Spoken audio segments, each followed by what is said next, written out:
Hello guys, welcome back to my channel. तो बहुत सारे वीडियोस मैंने स्टोरेज के ऊपर बनाए हैं, एसएसडी एनक्लोजर, एसएसडीज, उसके ऊपर बहुत सारे वीडियो बना के हो चुके हैं। तो आज का थोड़ा सा टॉपिक अलग है। ये मैं आज वीडियो बना रहा हूँ जो कैमराज होते हैं, ये मिररलेस कैमरा है। जैसे ड्रोन में भी उसमें एसडी कार्ड लगता है, एसडीएक्सी कार्ड होता है एक्चुअली टू बी स्पेसिफिक। ये फुल साइज एसडी कार्ड होता है। तो उसमें बहुत सारे लोगों का ना नॉलेज नहीं होता है। वो क्या करते हैं कि उसका जो स्टोरेज देखते हैं वहाँ पे, जैसे अभी ये कार्ड है 128 GB है और यहाँ पे उसका जैसे रीड स्पीड देख लिया और उसको फिर परचेस कर लिया। फिर उसमें जैसे मेरे पास एक और एग्जांपल है, ये फ्री आया था कैमरे के साथ, तो ये 16 GB का है और यहाँ पे स्पीड देखोगे तो 48 Mbps है। लेकिन ये कौन सा स्पीड होता है कुछ पता नहीं होता है। यहाँ पे V10 लिखा हुआ है, 10 लिखा हुआ है, इसका क्या मायने रहते हैं वो आज कंप्लीटली मैं आपको बताने वाला। जैसे और एक कार्ड है मेरे पास, ये 95 Mbps लिखा हुआ है, लेकिन ये क्या उसका क्या स्पीड होता है, क्या उसका इम्पैक्ट होता है। जैसे यहाँ पे V10 है और यहाँ पे U में क्या लिखा है ये भी हम जानने वाले हैं। 32 GB का है ये। मैं बहुत टाइम उसको यूज़ किया है, लेकिन उसका मतलब जैसे आप ग्रेड ले लोगे उसका इम्पैक्ट आपके फोटोग्राफी और वीडियोग्राफी पे होता है, वो भी मैं आपको डेमो करके दिखाने वाला हूँ। जैसे ये SD कार्ड है, माइक्रो SD कार्ड है सैमसंग का। यहाँ पे मैं अगर ओपन करता हूँ तो यहाँ पे स्पीड उसका देखोगे तो बहुत ही अच्छा है। V30 कार्ड है एक्चुअली, लेकिन ये लेना नहीं चाहिए। उसका रीज़न मैं आपको बताऊंगा। जैसे आप कैमरा से जैसे आप निकालोगे SD कार्ड, जैसे मैंने कैमरा के अंदर लगा दिया और फिर मैं जैसे उसको रिमूव करने के लिए ट्राई करूंगा, तो चांसेस है कि उसका जो ये जो SD कार्ड है, माइक्रो SD कार्ड, वो पहले निकल जाएगा ऐसे। तो थोड़ा सा डिफिकल्टी है, मतलब ये ऐसा चुनना नहीं चाहिए। अभी ये तो अंदर ही घुस गया है। तो जैसे आपने देखा कि फॉर्म फैक्टर भी कैसे इंपॉर्टेंट होता है। जैसे मेरा अभी कार्ड स्टक हो गया था तो मुझे वहाँ पे टूल्स की मदद से उसको निकालना पड़ा। तो ये फॉर्म फैक्टर का आपको भी ध्यान रखना चाहिए। माइक्रो SD कार्ड मैं हार्डली रिकमेंड नहीं करता हूँ। आपको अगर ज़रूरत है, मतलब बहुत ही रेयर केस में आपको कोई ऑप्शन ही नहीं है, तभी आपको इसको यूज़ करना है। उसको साइड रख लाता हूँ। और एक मेरे पास SD कार्ड है, बहुत ही ज़्यादा इंटरेस्टिंग है। मतलब ये कम्प्लीटली फेक है। यहाँ पे एक्सट्रीम प्रो बहुत सब कुछ एक्सट्रीम लिखा हुआ है, कुछ भी नहीं है, टोटली फेक कार्ड है। और ये मैंने जानबूझ के परचेस किया है ताकि मैं आपको दिखा दूं कि ये ऐसे फेक कार्ड भी आते हैं। तो दोस्तों ये जो ओरिजिनल पैकेजिंग होती है ऐसे कुछ आती है। और यहाँ पे ब्रांडिंग देखोगे तो यहाँ पे प्रो प्लस लिखा हुआ है। 128 GB का यहाँ पे आपको MB का स्पीड आपको मिल जाता है और 130 Mbps अगेन यहाँ पे राइट स्पीड है। तो ये काफी इंटरेस्टिंग कार्ड है। मेरे जो आप कंपेयर करोगे दूसरे जो कियोक्स के कार्ड देखोगे, थोड़ा सा प्राइसिंग में अंतर होता है, लेकिन 100-200 का फर्क होता है। लेकिन ये थोड़ा सा हायर साइड में 100-200 ऊपर रहता है, लेकिन जो परफॉर्मेंस देता है 130 Mbps राइट स्पीड, मतलब मजाक नहीं है, बहुत ही अच्छा कार्ड है। यहाँ पे V30 लिखा हुआ है और यहाँ पे अगेन कार्ड के ऊपर भी यहाँ पे स्पीड बना हुआ है। तो ये हम जल्दी से उसको ओपन कर लेते हैं। आपको एक चीज का आपको नोटिस करना है कि जेन्युइन से ही आपको खरीदना है। यहाँ पे देखोगे तो इम्पोर्टेड जो किसने इम्पोर्ट किया है वो भी आपको देखना है। तो यहाँ पे सैमसंग इंडिया इलेक्ट्रॉनिक्स ने इम्पोर्ट किया है और ये मार्केट वही सेल कर रहे हैं। तो ये अमेजोन से मैंने परचेस किया था। तो हम उसका ऑथेंटिसिटी भी चेक करेंगे। मैं आपको आगे दिखाने वाला कैसे उसको सॉफ्टवेयर के थ्रू आप उसकी ऑथेंटिसिटी चेक कर सकते हो। और यहाँ पे आप दिखा हुआ है कि ये DSLR और अगेन कैमरा बहुत सेम ही होता है वैसे, लेकिन अलग अलग उन्होंने फोटोग्राफ और लैपटॉप के ऊपर भी आप उसको लगा सकते हो। और ये 4K अल्ट्रा HD को सपोर्ट करता है। इसका रीजन है कि इसका राइट स्पीड है 130 Mbps है। जो दूसरे कार्ड है जैसे यहाँ पे देखोगे तो ये V10 है, मतलब ये जो सस्टेन स्पीड होता है आगे मैं डिटेल में बताने वाला हूँ। लेकिन यहाँ पे 10 Mbps सस्टेन स्पीड है और यहाँ पे V30 मतलब 30 Mbps आपको सस्टेन स्पीड मिलने वाला है। वर्स्ट केस में भी ऐसा कुछ होता है, आगे मैं डिटेल में बताने वाला हूँ कि कैसे उसको आपको चुनना है। तो ये एक वैल्यू फॉर मनी एक SD कार्ड है जो प्राइस के हिसाब से बहुत ज़्यादा स्पीड देता है, तो इसलिए मैंने उसको चुना है। उसको पहले तो खोल लेते हैं।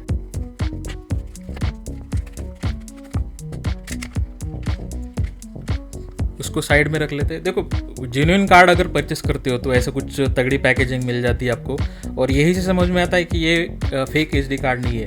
लेकिन आगे हम सॉफ्टवेयर में टेस्ट करने वाले हैं, मैं आगे डिटेल में बताने वाला हूँ कैसे उसको टेस्ट किया जाता है। तो ये आपको ऐसा कुछ कार्ड मिल जाता है और मैं कैमरे के ऊपर भी टेस्ट करके आपको दिखाने वाला हूँ। दोस्तों पहले जान लेते कि कैसे फेक SD कार्ड को पहचान ले। तो ये जो राइट साइड में ये 64 GB का यहाँ पे फेक SD कार्ड है, और ये जो लेफ्ट साइड में जैसे हमने ओपन किया था बॉक्स पे, तो ये सैमसंग का SD कार्ड है। तो फेक कार्ड कैसे पहचानना है वो हम चेक करेंगे। तो पहले तो मैं आपको बताऊंगा मेथड 1, ये कैमरा में हम उसको चेक कर सकते हैं। जैसे मैं भी फेक कार्ड डालता हूँ कैमरा में,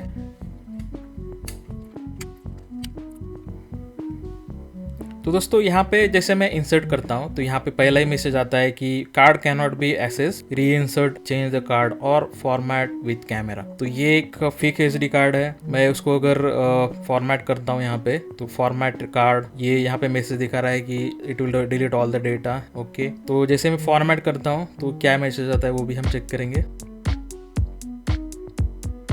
तो दोस्तों बॉस ने बहुत सारा टाइम ले लिया है और यहाँ पे मैसेज आ रहा है कैन नॉट फॉर्मेट, मतलब कैन नॉट बी फॉर्मेटेड और चेंज द कार्ड, ऐसा कुछ मैसेज आता है। लेकिन यही अगर मैं ओरिजिनल कार्ड डालता हूँ यहाँ पे, तो ये सैमसंग का एसडी कार्ड मैंने डाला है, तो यहाँ पे कोई भी मैसेज पॉपअप नहीं हुआ है। हम चलते हैं मेनू के अंदर और फिर यहाँ पे फॉर्मेट करेंगे। तो यहाँ पे ऑलरेडी 119 GB यहाँ पे दिखा रहा है, तो अनफॉर्चुनेटली यहाँ पे 9 GB हमको कम मिल रहा है। तो दोस्तों यहाँ पे फॉर्मेटिंग कंप्लीट हो चुका है, तो इसका मतलब है कि ये जो कार्ड है वो जेन्युइन है। जैसे पहले मैसेज आया था फेक कार्ड में, वैसा कुछ मैसेज नहीं आया। तो इस तरह से आप फेक कार्ड को पहचान सकते हो कैमरा के अंदर। तो दोस्तों इसका परफॉर्मेंस टेस्ट कर लेते हैं और हम चेक कर लेते हैं कि इन दोनों स्पीड के डिफरेंस की वजह से क्या इम्पैक्ट आता है आपके फोटोग्राफी और वीडियोग्राफी के ऊपर। तो दो अलग अलग टेस्ट है। फोटोग्राफी के लिए डायरेक्टली मैं कैमरा का यूज करूंगा और वीडियो का जो कैपेसिटी या आप बोल सकते हो कि कंपेटेबिलिटी चेक करने के लिए मैं लैपटॉप के ऊपर लगाऊंगा। तो चेक करते पहले अपने कैमरा के ऊपर। तो जो राइट साइड में जो कार्ड है उसका 48 Mbps रीड स्पीड है, ये राइट स्पीड नहीं है। और यहाँ पे क्लास 10 है, यहाँ पे 10 लिखा हुआ है, V10 कार्ड है ये, उसका मिनिमम 10 Mbps स्पीड मिलेगा। और जो लेफ्ट साइड में है ये अपना नया कार्ड 128 GB और ये उसका 180 यहाँ पे रीड स्पीड है और राइट स्पीड 130 Mbps। और ये V30 कार्ड है। तो V10 वर्सेस V30 इन दोनों का क्या डिफरेंस आता है फोटोग्राफी के ऊपर। तो दोस्तों पहले है ना V10 कार्ड जो सैंडिस्क का कार्ड है वो इसमें डालेंगे और चेक करेंगे। मैं आपको मेथड बताऊंगा कैसे उसको टेस्ट करने वाला हूँ। तो पहले तो कार्ड हम इंसर्ट कर लेते हैं, उसको पहले फॉर्मेट कर लेते हैं स्विच ऑन करके कैमरा। तो इसको मैं फॉर्मेट कर लेता हूँ। तो ये फॉर्मेट कर दिया है मैंने और एक ही यहाँ पे एक भी फोटो नहीं है। और मैं एक्चुअली क्या है ना कि मेरा जो सिंपल सेटअप है, जैसे आप कोई फास्ट फोटोग्राफी कर रहे हो, जैसे कि या कोई बच्चों की फोटो ले रहे हो या फिर आपका कोई जो मैरिज फंक्शन है जिसमें आप की मोमेंट उसको आप फास्ट तरीके से कैप्चर करना चाहते हो, तो आप उसको बर्स्ट मोड में यूज करोगे। जैसे यहाँ पे हाई स्पीड यहाँ पे मैंने ऑन कर दिया है, ड्राइव मोड। और यहाँ पे जैसे मैंने अभी एक शटर दबाऊंगा तो यहाँ पे मल्टीपल फोटोज यहाँ पे खींच जाएंगे। और जैसे उसका जो राइट स्पीड है, जितना भी उसका राइट स्पीड है वो हेल्प करेगा उसको स्टोरेज फास्ट तरीके से उसको कैमरे में रिकॉर्ड करने के लिए एसडी कार्ड के। तो हम ट्राई करेंगे। पहले मैं यहाँ पे शटर स्पीड यहाँ पे दबा के रखूंगा।